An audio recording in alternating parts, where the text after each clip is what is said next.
പിള്ളേരെ എല്ലാവരും ആയല്ല പിള്ളേരെ അപ്പം പരീക്ഷ നടത്താൻ പോകും. ഓണം എക്സാം നടത്താൻ പോകുന്നത്. നിങ്ങൾ എല്ലാവരും ബുക്കും ടെക്സ്റ്റൊക്കെ എടുത്തു വെച്ചിട്ടുണ്ടല്ലോ. അപ്പം എല്ലാവരും ടെക്സ്റ്റിലും ബുക്കിലായിട്ട് നോക്കി എഴുതിക്കോളും. മനസ്സിലായല്ലോ?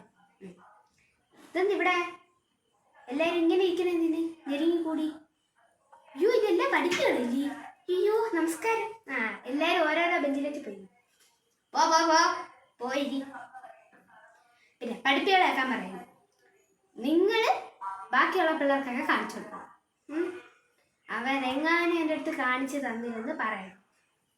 എല്ലാത്തിനും 5 മാർക്ക് വരെ ഞാൻ ചുമ്മാ പറയണമെന്നില്ല, ഞാൻ കുറച്ചിരിക്കും. എൻ്റെ വിഷയത്തിന് ഞാൻ 5 വീതം കൊടുത്തു.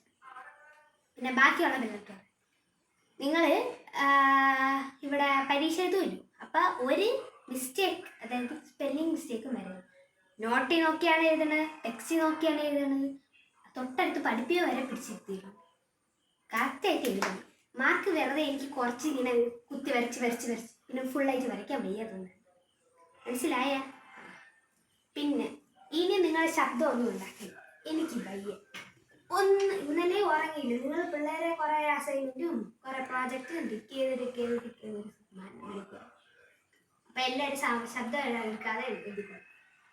അല്ല, ടീച്ചർ വന്നാ പറയണേ, ഹെഡ് മാസ്റ്റർ വന്നാ പറയണേ, എന്റെ ജോലി പോവും. അതുകൊണ്ടാണ് ജയിച്ചപ്പോൾ ഇത്രയും നല്ല ടീച്ചർ നിങ്ങൾക്ക് വേറെ എവിടെയും കിട്ടും. അപ്പൊ ഏത്